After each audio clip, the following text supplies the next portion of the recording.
Assalamualaikum again. So let's get to this part 2, which I promise gets a lot better. Because till now we've got overwhelmed, we've got uncomfortable, and we've got just confused. And that's not a good story for our version, right? Ignore the noise. My cat is begging for food with his soul, but it's not time to eat for him yet. He's gonna have to wait a couple more minutes. So now I'm in a packed masjid after reverting basically by mistake. I don't know what I did. I don't know exactly what it means. I don't understand what people are saying around me because nobody speaks my language fluently other than little kids. Little kids, probably because they're exposed in school and stuff like that, they do speak my language, but they do not obviously know the internal turmoil that I'm going on with. And so they just smile and they're so excited to get to know me. And I love kids, so that was actually a comforting part of it. Kids running around and just coming to me and, smiling in a shy way. That was comforting, actually. So the masjid was so packed that me and the women that took me there, we were in a secondary room because the main women's section was too full. Like there was no space to even breathe. And so in the masjid in my town, there are classrooms upstairs near the women's section for the kids to go to Quranic school. And so they had been used as prayer rooms as well because there were too many people. And so we were in one of those classrooms. And I do not remember what time it was. I just know that we prayed Isha, and I did not know we prayed Isha. I just saw everyone praying and tried my best to go along with the movements.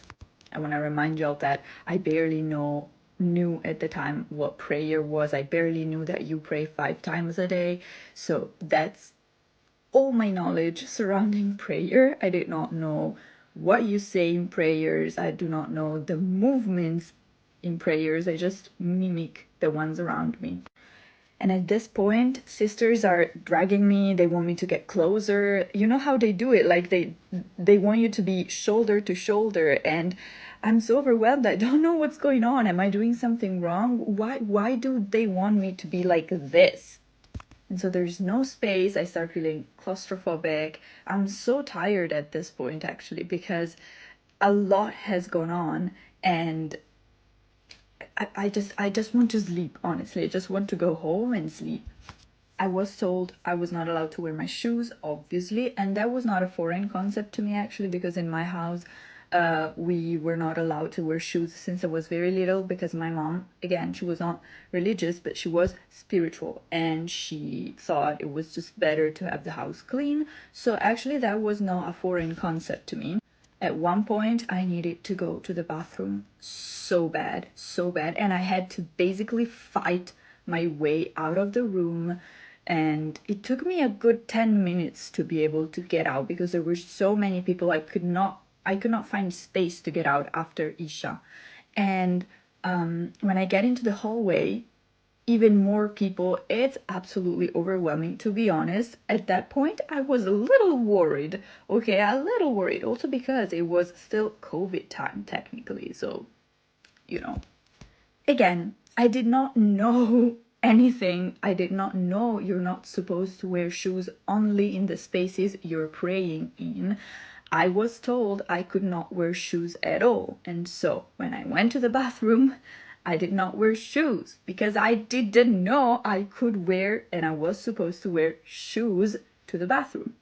So I go to the bathroom. It's packed with girls and old women. I step inside, there's 2 fingers of water on the floor, and my socks just get soaked. Then I'm not, I at this point, I had heard about wudu. I did not know the name. I did not know exactly how it was. I just knew that you were supposed to wash yourself. I go to the bathroom. I just need to pee. I'm so embarrassed to get out. And wash in front of everyone. Like, of course, you wash your intimate parts into the bathroom stall, but then you get outside, because outside there's all the, things to wash yourself. But I was so embarrassed, and I just didn't. I know, it's bad, but at that time I didn't even know the order of the things you need to wash. So I just ran back to the room with my socks soaked. As soon as I got to my little prayer mat that they had gifted me, so at that time I had my own prayer mat because they had gifted it to me, I took off my socks because they were soaked.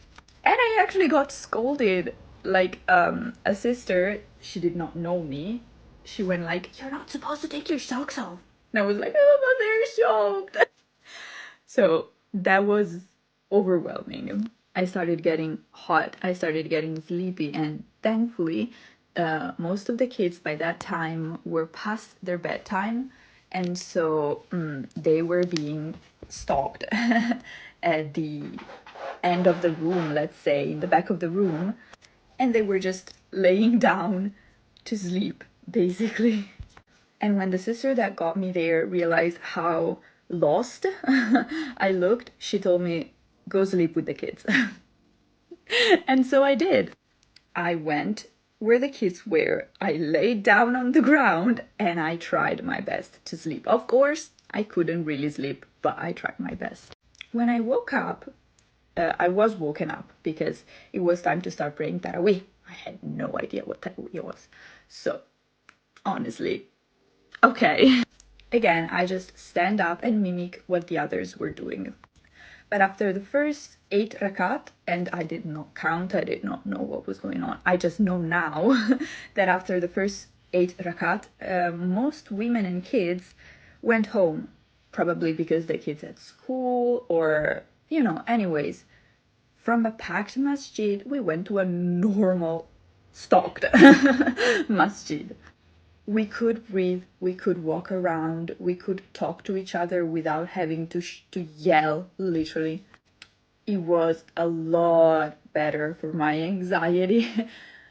It was just so much better that the group I was with, we could go in the main room, because now the main room was basically empty, and so everybody could stay in the main room, and everybody pulled out food out of nowhere. I did not realize we were gonna eat the whole night. We ate the whole freaking night.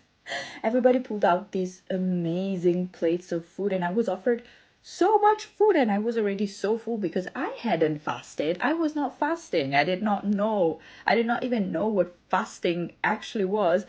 Like, I was so full after 3 bites, but everyone kept feeding me food and food and food. After that, we prayed again, and then we ate again, and we prayed again. And at this point, I was still a little overwhelmed by the prayer part because I did not know how to do that. But some kids decided, kids like, I'm talking 8, 10 years old, decided to be beside me during the prayer. And they actually suggested things while their mom was reciting. They were like, "Now do this, now do this." That was really cute because, again, they could speak my language, and I don't know, I felt like they knew what it feels like to not know how to do things because they were kids and they themselves were still learning. And so actually they felt super proud that they could teach me for once. But the best part of it all was late night, early morning, when most of the people went home. We were still there for some reason. The woman that took me there stayed till like 7 a.m. We stayed there for the whole night, and that was the best part because there were such little people at that time. Maybe we were 30 people in total, and most of them actually were young girls. So I actually got to talk with a lot of young girls, and we bonded a little, and that was amazing. So overall, I remember that night being amazing. I know it sounds crazy because most of it was overwhelming, but I remember it with such joy and affection, and I don't know, it was one of the most happiest nights of my life, actually. Weeks later, I got back and I properly reverted. I got a certificate being more convinced. And yeah, so I've been a Muslim ever since.